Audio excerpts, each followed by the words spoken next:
കേസിന്റെ കെട്ട് മൊത്തം പോകും. അവരെ ഇങ്ങനെ വെക്സ് ചെയ്തുകൊണ്ടിരുന്നത് ആരാണ്? കോടതി ഇവരെ എത്രത്തോളം സഹായിച്ചുവോ സഹായിച്ചില്ലയോ എന്ന് വെറുതെ വിടുകയാണ് കേസുകൾ. ഒരുപാട് ജഡ്ജസ് ഒരുപാട് തെറ്റുകൾ ചെയ്തു. കൂടുതൽ കോടതിയുടെ അകത്തും അഴിമതി നടക്കുന്നുണ്ട്. ജഡ്ജ് നിയമത്തിന് അതീതനല്ലല്ലോ. ജഡ്ജ് ക്രൈം ചെയ്താൽ കുറ്റമാണ്. വക്കീലും കക്ഷിയും തമ്മിലൊരു ബന്ധമുണ്ടല്ലോ. മറ്റൊരു ക്രൈം ചെയ്തുകൊണ്ടാണോ ഇൻവെസ്റ്റിഗേഷൻ നടത്തുക?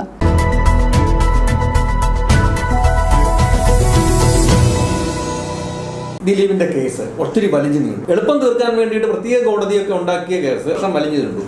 ഇതിന് കാരണക്കാരാണ്? ആക്ച്വലി ഈ കേസ് നമുക്കറിയാലോ.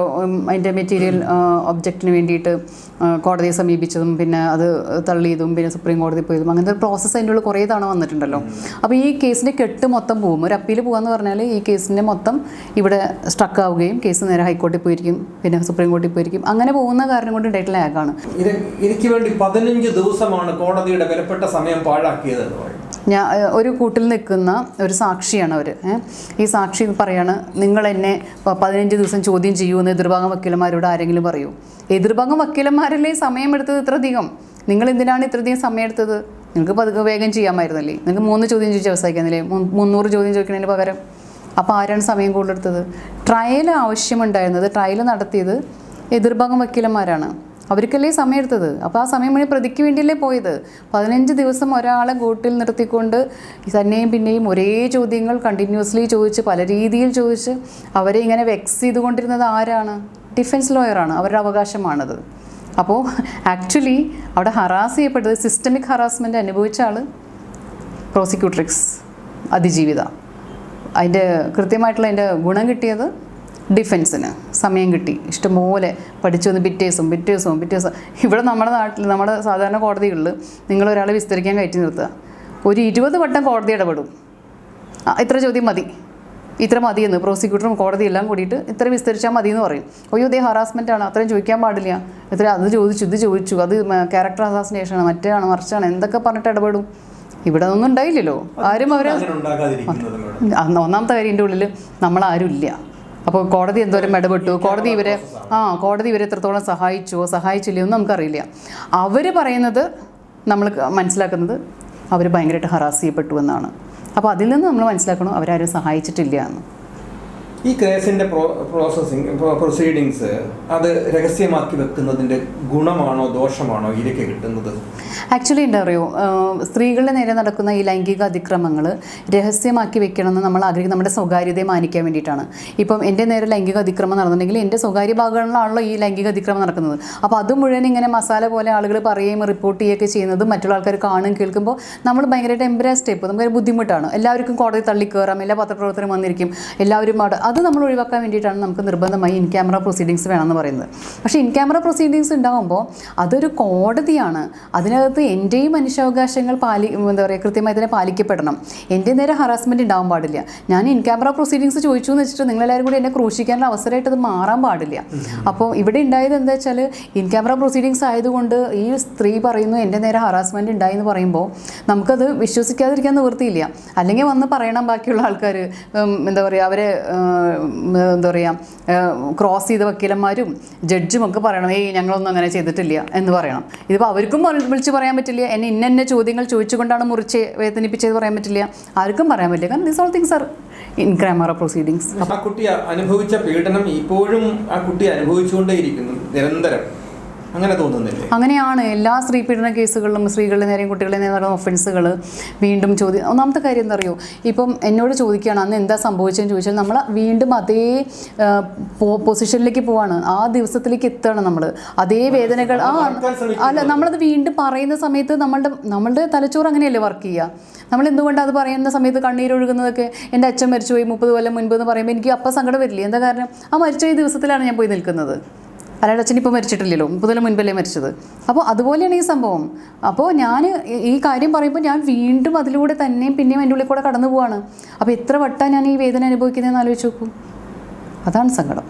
ഏതെങ്കിലും ഒരു പെൺകുട്ടി ധൈര്യമായിട്ട് കോടതിയുടെ മുന്നിൽ വന്ന് ഞാൻ പീഡിപ്പിക്കപ്പെട്ടു എന്ന് പറയുമെന്ന് മാഡം വിശ്വസിക്കുന്നുണ്ടോ?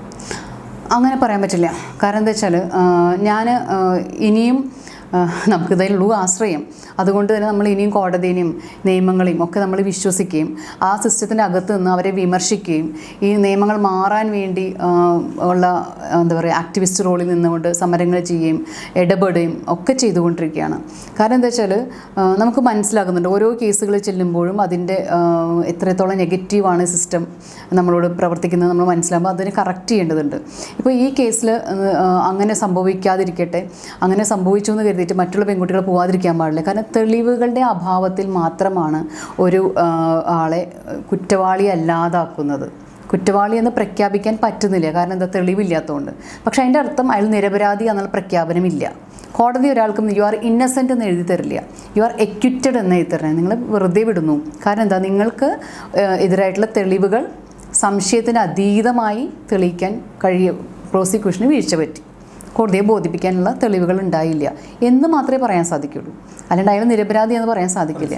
അപ്പോൾ അതുകൊണ്ട് ആർക്കും നിരപരാധി സർട്ടിഫിക്കറ്റ് കിട്ടില്ല. ഈ കേസിൽ നിന്ന് ഊരിപ്പോയി എന്ന് വെച്ചിട്ട് ഏത് കേസിൽ നിന്ന് ഊരിപ്പോയാലും നിരപരാധി സർട്ടിഫിക്കറ്റ് ഇല്ല. തെളിവിൻ്റെ അഭാവത്തിൽ, അതും എങ്ങനെ, ബിയോണ്ട് റീസണബിൾ, സംശയത്തിന് അതീതമായി തെളിയിക്കാൻ പറ്റില്ല. സംശയത്തിൻ്റെ എല്ലാ ആനുകൂല്യവും, സംശയങ്ങൾ ഉണ്ടായാലും ഉടനെ അത് പ്രതിക്കാണ് അത് കിട്ടുക. സംശയത്തിൻ്റെ ആനുകൂല്യം പ്രതിക്ക് കിട്ടും. അതാണ് ഇവിടുത്തെ ഒരു പ്രശ്നം. അപ്പോൾ സംശയത്തിൻ്റെ ആനുകൂല്യം പ്രതിക്ക് കിട്ടുന്നു. അപ്പോൾ സംശയത്തിന് അതീതമായി തെളിയിക്കപ്പെടാൻ പറ്റിയാൽ മാത്രമാണ് ഒരാൾ കുറ്റവാളിയാകുന്നുള്ളൂ. വളരെ കുറവ് ആൾക്കാരെ ശിക്ഷിക്കുന്നുള്ളൂ. പെർസെൻറ്റേജ് വൈസ് നോക്കുമ്പോൾ വളരെ കുറവാണ്. എല്ലാം എക്വിറ്റിലാണ്, 98% എക്വിറ്റിലാണ് നടക്കുന്നത് നമ്മുടെ നാട്ടിൽ. വെറുതെ വിടുകയാണ് കേസുകൾ. നമ്മൾ ഇതിനകത്ത് പറയും പൾസർ സുനിയല്ലേ ഫിസിക്കലി ഈ ആക്ടിവിറ്റി ചെയ്തത്, അതുകൊണ്ട് എന്തിന് ദിലീപ് ശിക്ഷിക്കപ്പെടണം?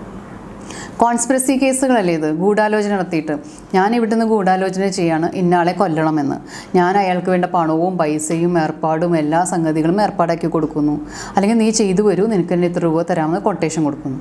അപ്പോൾ അയാൾ എനിക്ക് വേണ്ടി പ്രവർത്തിക്കുന്ന ഒരാളല്ലേ. എല്ലാം എനിക്ക് ചെയ്യണം നിർബന്ധമൊന്നുമില്ലല്ലോ. പുതിയ സംവിധാനങ്ങളുള്ള കാരണം കൊണ്ട് നമുക്ക് മറ്റു പല രീതിയിലും ക്രൈമിൽ ഇൻവോൾവ് ആവും. ക്രൈം എന്നല്ല ഏത് പ്രവൃത്തിയും. എൻ്റെ വീട്ടിലെ പറമ്പ് കളയ്ക്കണം, ഞാൻ ഇവിടുന്ന് പറഞ്ഞ് പൈസ കൊടുക്കുമ്പോൾ വേറെ ആൾക്കാർ വന്ന് പറമ്പ് കളയ്ക്കുകയല്ലേ ചെയ്യുന്നത്. അതുപോലെ തന്നെയാണ്. അപ്പോൾ ഇത് കോൺസ്പിറസിയാണ്. അപ്പോൾ അതുകൊണ്ട് തന്നെ ക്രൈം ചെയ്ത ആൾ മാത്രമല്ല, അതിൽ ഇൻവോൾവ് ആയിട്ടുള്ള ഓരോരുത്തരും അതിൽ കുറ്റവാളിയാണ്. അതിൽ എയ്ഡ് ചെയ്യുക, അബെറ്റ് ചെയ്യുക, ഇൻസ്റ്റിഗേറ്റ് ചെയ്യുക. ഈ കുട്ടി, ഞാൻ പറഞ്ഞത്, ഈ കുട്ടി മുന്നോട്ട് വന്നു എന്ന് പറയുമ്പോൾ അതിനകത്തേക്ക് ആ പെൺകുട്ടിയുടെ കല്യാണം നിശ്ചയിച്ചിരിക്കുന്ന സമയത്താണ്, അവൾ ആഗ്രഹിച്ചിരുന്ന ഒരു കല്യാണം നടക്കാനായിരിക്കുന്ന സമയത്താണ് ഇത് നടക്കുന്നതും അവരന്നേരമാണ് ഇത് പുറത്ത് പറയുന്നതും ധൈര്യമായി മുന്നോട്ട് വരുന്നതും. ഒരു പക്ഷേ അവരാഗ്രഹിച്ച ആ കല്യാണം എന്നേക്കുമായിട്ട് ചിലപ്പോൾ നഷ്ടപ്പെടാവുന്ന ഒരു സാധ്യത വരെ മുന്നിൽ കാണേണ്ടതാണ് ആ സ്ത്രീ. അപ്പോഴും അത് മറന്നിട്ടാണ് ആ സ്ത്രീ വരുന്നത്. അപ്പോൾ അത്രയും ത്യാഗം ശ്രമിച്ചൊരു സ്ത്രീ വന്നിട്ട് അവർക്ക് നീതി കിട്ടുന്നില്ലെങ്കിൽ പിന്നെ ആർക്കാണ്? അല്ല, ഞാൻ എൻ്റെ ഒരു പേഴ്സണൽ അഭിപ്രായത്തിൽ കല്യാണം എന്നുള്ളത് ജീവിതത്തിൻ്റെ അവസാന വാക്കൊന്നുമല്ല. ഇപ്പോൾ എന്നെ മനസ്സിലാക്കാത്ത ഒരാൾ, ഇപ്പം എൻ്റെ നേരെ ഒരു ക്രൈം നടന്നു, ഈ ക്രൈമിൽ എനിക്ക് പരാതിപ്പെടണം, നീ ഇത് പരാതിപ്പെടരുത്, രഹസ്യമായിട്ട് വെക്കണം, എന്നിട്ട് നാട്ടുകാർ അറിയരുത്, നമുക്ക് പോയിട്ട് കല്യാണം കഴിക്കാമെന്നൊക്കെ പറയുന്ന ആൾക്കാരെ പിന്നെ നമ്മൾ ജീവിതത്തിൽ കൊണ്ടുവരാൻ കൊള്ളൂ. അപ്പോൾ അങ്ങനെ അയാൾ, അപ്പോൾ അദ്ദേഹം ഇവരെ കല്യാണം കഴിച്ച മനുഷ്യൻ പിന്നെ തീർച്ചയായിട്ടും അതൊരു വലിയ പോയിന്റ് അല്ലേ. അപ്പോൾ അതുകൊണ്ട് ഇവര് തീർച്ചയായിട്ടും അവർക്ക് ചെയ്യാനുള്ള കാര്യം ചെയ്യണം. അതെല്ലാവരും ആലോചിക്കണം. അതിൽ മുൻപേ കോംപ്രമൈസ് ചെയ്യാൻ തുടങ്ങിക്കഴിഞ്ഞാൽ ജീവിതത്തിലൊരു സംഭവങ്ങൾ ഉണ്ടാകുന്ന സമയത്ത് നമ്മൾ എത്ര കോംപ്രമൈസ് ചെയ്യും? ഇത്രയും വലിയ വിഷയത്തിന് ശേഷം 10 ദിവസം കല്യാണം കഴിഞ്ഞ് 10 ദിവസം കഴിഞ്ഞാണെങ്കിൽ ഉപേക്ഷിക്കുമോ? അല്ല, അതല്ലല്ലോ വിവാഹം എന്ന് പറയുന്നത്. നമ്മുടെ മകളുടെ നേരെയാണ് ഉണ്ടാവണമെന്ന് വെക്കൂ, നമ്മുടെ മകൻ്റെ നേരെ ഉണ്ടാവണേക്കൂ. നിങ്ങൾ എന്താ മകനെയും മകളെയും കൊല്ലുമോ? എൻ്റെ മകൻ്റെയോ മകളുടെയോ നേരെ ഒരു ക്രൈം സംഭവിച്ചാൽ, എൻ്റെ ഭാര്യയുടെ നേരെ, എൻ്റെ അമ്മയുടെ നേരെ, എൻ്റെ മകളുടെ നേരെ, ഇപ്പം ഞാൻ എൻ്റെ നേരെ ഒരാൾ റേപ്പ് ചെയ്യുകയോ എന്നെ ഒരാൾ അടിക്കുകയോ ഇടിക്കുകയോ ചെയ്യുന്നുണ്ടെങ്കിൽ എന്നോടൊരു ക്രൈമല്ല ഒരാൾ ചെയ്യുന്നത്. ഒരു ക്രൈം ഒരാൾ എൻ്റെ നേരെ ചെയ്യുമ്പോൾ ഞാൻ ഉപേക്ഷിക്കുമോ എൻ്റെ ആൾക്കാരെ? ഇല്ലല്ലോ. എൻ്റെ അച്ഛൻ എന്നെ ഉപേക്ഷിക്കുമോ? എൻ്റെ അമ്മ എന്നെ ഉപേക്ഷിക്കുമോ? അപ്പോൾ എൻ്റെ ഭർത്താവ് മാത്രം എങ്ങനെ എന്നെ ഉപേക്ഷിക്കുക? അത് തെറ്റല്ലേ? ആറ്റിറ്റ്യൂഡും തെറ്റല്ലേ? അത്രേ ഉള്ളൂ. ഈ ഓഫീസിൽ നിന്ന് ഒരു ഫയൽ പോയാൽ മാഡം ആരെയൊക്കെ വിളിക്കും? മറ്റേ ഇവിടെ മാഡത്തിൻ്റെ കൂടെയുള്ള വക്കീലന്മാരെ വിളിക്കും, മാഡത്തിൻ്റെ ജീവനുണ്ടെങ്കിൽ അവരെ വിളിക്കും. ഇവരെല്ലാം വിളിച്ച് നിരത്തി നിർത്തിയിട്ട് ഈ ഫയൽ എവിടെയാണ് പോയതെന്ന് മാഡം ചോദിക്കും. മാഡത്തിൻ്റെ ക്ലയൻറ്റിനോട് ഉത്തരം മാഡം പറയണം. തീർച്ചയായിട്ടും. അപ്പം മാഡം അതിനകത്ത് ആരാന്ന് വെച്ചാൽ അവരെ ചെക്ക് പിടിച്ച് പുറത്ത് കളയും. ഇങ്ങനെ ഒരു സംഭവം നമ്മുടെ കോടതിയിൽ നടന്നിട്ടില്ല. അത് ശരിയായിട്ടും പോലീസല്ല അന്വേഷിക്കേണ്ടത്, കോടതി തന്നെ, അവർക്ക് തന്നെ അതിനുള്ള പവറുണ്ട്. അന്വേഷിക്കുക, ആരാന്ന് വെച്ചാൽ അവരെ ചെവി പിടിച്ച് പുറത്ത് കളയുക. കാരണം 1 അല്ല 2 പ്രാവശ്യം സംഭവിച്ചു ഇത്. എനിക്ക് തോന്നുന്നത് അതിന് പാരലായിട്ട് കാര്യങ്ങൾ അവിടെ നടക്കുന്നുണ്ടാവും. ഡിപ്പാർട്ട്മെൻറ്റിൽ ആക്ഷൻസ് സ്റ്റാർട്ട് ചെയ്തിട്ടുണ്ടാവും, നമുക്കറിയില്ലല്ലോ. നിങ്ങളാരെങ്കിലും പോയിട്ട് നോക്കിയിട്ടുണ്ടോ ജഡ്ജ് എന്താണ് ഓർഡർ ഇട്ടത്, രജിസ്ട്രാർക്ക് പരാതി പോയിട്ടുണ്ടോ, സിതാർ അവിടെ അന്വേഷണം തുടങ്ങിയിട്ടുണ്ടോ? നമുക്കതൊന്നും അറിയില്ല. എനിക്കറിയില്ല തുടങ്ങിയിട്ടുണ്ടോ ഇല്ലയെന്ന്. ആക്ച്വലി അങ്ങനെയൊക്കെയുള്ള കാര്യങ്ങൾ ഏത് ഓഫീസാണെങ്കിലും ശരി, അവിടുത്തെ കാര്യങ്ങൾ പുറത്തേക്ക് പോകുന്നുണ്ടെങ്കിൽ വിത്തൗട്ട് ആപ്ലിക്കേഷൻ, പ്രതിക്ക് കൃത്യമായി വക്കീൽ വഴി ആപ്ലിക്കേഷൻ ഇട്ട് എല്ലാത്തിനെയും പകർപ്പെടുക്കാമല്ലോ. പിന്നെ ഇതിനെ കോടതി സ്റ്റാഫ് അവിടെ നിന്ന് പേഴ്സണലായിട്ട് അയച്ചു കൊടുക്കേണ്ട അതിൻ്റെ കാര്യമൊന്നുമില്ലല്ലോ. അപ്പോൾ അങ്ങനെയാണെങ്കിൽ വിത്തൗട്ട് ആപ്ലിക്കേഷൻ അത്തരം കാര്യങ്ങൾ പോയിട്ടുണ്ടെങ്കിൽ വ്യക്തമായും കുറ്റവാളിയായിട്ടുള്ള ആളുകളെ കുറ്റം ചെയ്തിട്ടുള്ള ആളുകളെ കണ്ടെത്താനുള്ള ഒരു ഡിപ്പാർട്ട്മെൻറ്റലായിട്ടുള്ള ഒരു അന്വേഷണം അവിടെ നടക്കുന്നുണ്ടാവും എന്നുള്ള പ്രതീക്ഷയാണ് എനിക്ക്. വെള്ളരിക്കപ്പെട്ടണമൊന്നുമല്ലല്ലോ നമ്മുടെ നാട്ടിലെ കോടതികൾ. പല കോടതികളൊരു കോടതി മാത്രമല്ലേ കോടതി, അവിടെ നടക്കും. ഇപ്പോൾ ഇതിനകത്ത് ആദ്യത്തെ വീഡിയോ ട്രാക്ക് വെച്ച് വീഡിയോ അത് ഓപ്പൺ ചെയ്ത് വീഡിയോയ്ക്കകത്തുനിന്ന് പകർപ്പ് പൊളിയിൽ പോയിരിക്കുന്നു. ആ ഡേറ്റും വരെ സയൻറ്റിഫിക്കായിട്ട് തെളിയിക്കപ്പെട്ടിരിക്കുന്നു. അപ്പോൾ അതിനെക്കുറിച്ച് ജനം സംശയത്തോടെ നോക്കുകയാണ്. ജനം കോടതിയും പോലീസുമാണ് അവരുടെ രക്ഷയ്ക്ക് എന്നുള്ളത് എന്ന് വിചാരിക്കുമ്പോൾ അതിങ്ങനെ നഷ്ടപ്പെട്ടു പോയതിൻ്റെ അത് ജനങ്ങൾ അറിയുക തന്നെ വേണ്ടായോ? ഇതിനകത്ത് എന്ത് ശിക്ഷയാണ്, ആരാണ് ഇന്ന് കുറ്റവാളി, അവർക്ക് എന്ത് ശിക്ഷ കൊടുത്തു എന്ന് ജനം അറിയാനുള്ള ഞാനൊരു കാര്യം പറയട്ടെ, ഈ കോടതികളെയൊക്കെ ആശ്രയിച്ച് ജീവിക്കുന്ന ആൾക്കാരാണ് ഞങ്ങൾ. അതായത് കോടതികളിൽ കേസുകൾ ഫയൽ ചെയ്ത് അതിൻ്റെ എന്താ പറയുക ആൾക്കാർക്ക് നീതി വാങ്ങിച്ചു കൊടുക്കാൻ ശ്രമിച്ചുകൊണ്ടിരിക്കുമ്പോൾ അപ്പോൾ ഞങ്ങൾ ഫീസൊക്കെ മേടിക്കുന്നത് അങ്ങനെ തന്നെയാണ്. അങ്ങനെ ഞങ്ങളുടെ ജീവിതം സാധ്യമാണ്. പക്ഷേ ഈ കോടതി എന്ന് വെച്ചാൽ ഇങ്ങനെ ഭയങ്കര സാക്രോസാങ്ക്റ്റ് ആയിട്ടുള്ള സ്ഥലമൊന്നുമല്ല, ഭയങ്കര പവിത്രമായ ഇടങ്ങളൊന്നുമല്ല. അവിടെ ഇരിക്കുന്നത് മനുഷ്യരൊക്കെ തന്നെയാണ്. അപ്പോൾ ആ മനുഷ്യരിലും തെറ്റുകൾ പറ്റുന്നുണ്ട്, ഒരുപാട് തെറ്റുകൾ പറ്റുന്നുണ്ട്. ഒരുപാട് ജഡ്ജസ് ഒരുപാട് തെറ്റുകൾ ചെയ്തിട്ടുണ്ട്, ഒരുപാട് ജീവനക്കാർ ഒരുപാട് തെറ്റുകൾ ചെയ്യുന്നുണ്ട്, കൈക്കൂലി വാങ്ങുന്നുണ്ട്, ഒക്കെ ചെയ്യുന്നുണ്ട് അവിടെ. അപ്പോൾ അതൊക്കെ പുറത്ത് ഞങ്ങൾക്കൊക്കെ അറിയാം, അത് ഒരുപാട് ആൾക്കാർക്ക് അറിയാം. എല്ലാ സിസ്റ്റത്തിലും ഉണ്ട്. അതിപ്പം സെക്രട്ടേറിയറ്റിലും ഉണ്ടാവും, അത് ഉറപ്പായിട്ടും സർക്കാർ ആശുപത്രിയിലുണ്ടാവും, പല സ്ഥലത്തും അഴിമതി ഉണ്ടല്ലോ. അക്കൂട്ടത്തിൽ കോടതിയുടെ അകത്തും അഴിമതി നടക്കുന്നുണ്ട്. പക്ഷെ അത് നടക്കുന്നില്ല എന്ന് ആരും വിചാരിക്കേണ്ട, കോടതിയിലും അഴിമതി നടക്കുന്നുണ്ട്.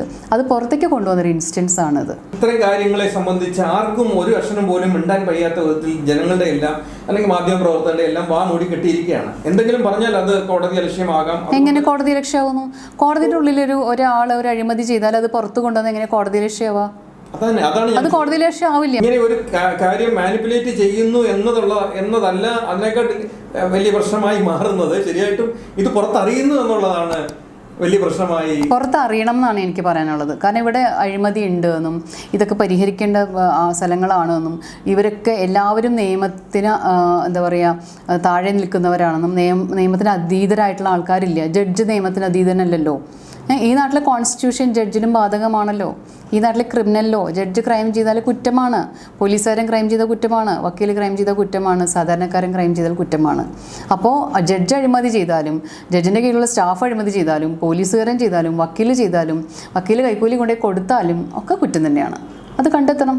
രാമപിള്ള വക്കീല് കൊളീജിയത്തിൻ്റെ തലവനാണ്, കൊളീജിയത്തിൻ്റെ ഒരാളാണ്. ആ രീതിയിൽ ജഡ്ജിമാരും ഒക്കെ ഇനിയും ജഡ്ജാകാൻ ആഗ്രഹിക്കുന്ന വക്കീലന്മാരും ഒക്കെ ഭയത്തോടെ കാണുന്നുണ്ടോ ഇത്? എനിക്ക് തോന്നുന്നില്ല.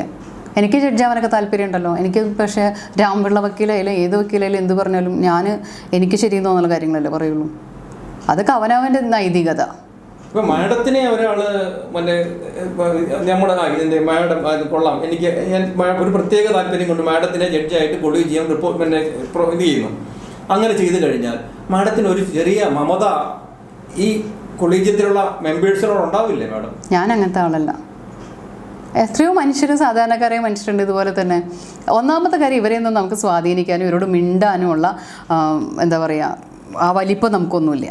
അപ്പോൾ നമ്മൾ ഇവരൊന്നും പോയി ചോദിച്ചിട്ട് എനിക്കൊരു സ്പേസ് തരുമെന്ന് ഒരിക്കലും ജീവിതത്തിൽ ചോദിക്കാനേ പോകുന്നില്ല. കാരണം നമ്മൾ അവരൊക്കെ ഒരുപാട് അകലുള്ള ആളുകളാണ്. അപ്പം നമ്മൾ ഇവരോടൊന്നും സംസാരിക്കാനേ പോകുന്നില്ല. ഇവരോട് അടുപ്പുള്ള ആരെങ്കിൽക്കൊക്കെ അല്ലേ ഇവരോട് പോയിട്ട്, ഒരു അടുപ്പില്ലാത്ത ഒരാൾക്ക് പോയിട്ട് ഏതെങ്കിലും രീതിയിലൊരു അടുപ്പില്ലാണ്ട് നിങ്ങൾക്ക് ഒരാൾ കൈക്കൂലി കൊടുക്കാൻ പറ്റുമോ? കൈക്കൂലി കൊടുക്കുന്ന ഒരു അടുപ്പുള്ള ആളുടെ ഇടയിലെങ്കിലും വേണ്ടേ റെക്കമെൻഡ് ചെയ്യാൻ, സ്വാധീനം നടത്താൻ. ഇപ്പം എനിക്കൊരു സീറ്റ് വേണം, ആ സീറ്റ് വേണമെങ്കിൽ ഞാൻ ആ പാർട്ടി സെക്രട്ടറിയുടെ അടുപ്പുണ്ടാവണ്ടേ? അപ്പോൾ എനിക്ക് സീറ്റ് ചോദിക്കണമെങ്കിൽ അപ്പോൾ അങ്ങനത്തെയൊക്കെ കുറേ സാധനങ്ങൾ വേണ്ടേ? അപ്പോൾ നമുക്കതൊന്നും ചെയ്യാൻ ഉള്ള സ്പേസ് ഒന്നും ഇല്ല. അങ്ങനത്തെ നമ്മൾ ആ മേഖലയിലേ ഇല്ല. നമുക്ക് വേണ്ടി മനസ്സിലാഗ്രഹിക്കാമെന്ന് മാത്രമേ ഉള്ളൂ. പല കാര്യങ്ങളും നമുക്ക് അപ്ലിക്കേഷൻ കൊടുക്കാം, നമ്മളെ പരിഗണിക്കണോ ഇല്ലേ നോക്കാം, ഇല്ലെങ്കിൽ വേണ്ട, അത്രയേ ഉള്ളൂ. ഞാൻ മനസ്സിലാക്കുന്നത് അങ്ങനെ ആ കൊളീജിയത്തിന്റെ തലവനായിരിക്കുന്നത് കൊണ്ട് ചിലരൊക്കെ ഭയപ്പെടുന്നുണ്ട് എന്നും അതുകൊണ്ടൊക്കെയാണ് ഇങ്ങനെയൊക്കെ കാര്യങ്ങൾ. അത് ഭയമൊന്നുമല്ല, സാധാരണക്കാരനെന്ന നിലയിൽ ഞങ്ങൾ ചിന്തിക്കുന്നുണ്ട്. അത് ഭയമൊന്നുമല്ല. അവരൊക്കെ ഒരു സെറ്റാന്ന് പറയേണ്ടി വരും. അങ്ങനെ നിൽക്കുന്ന ആളുകൾ അങ്ങനെ രാമപിള്ള സാറിനെ ഭയക്കുന്നുണ്ടെങ്കിൽ അവർ ഭയമൊന്നുമല്ല, അവരൊക്കെ ഒരു കോക്കസാന്ന് പറഞ്ഞിട്ട് വരും. അങ്ങനെ രാമപിള്ള സാർ അങ്ങനെ നിൽക്കുന്ന ആളാണെന്ന് ഞാൻ വിചാരിക്കണില്ല.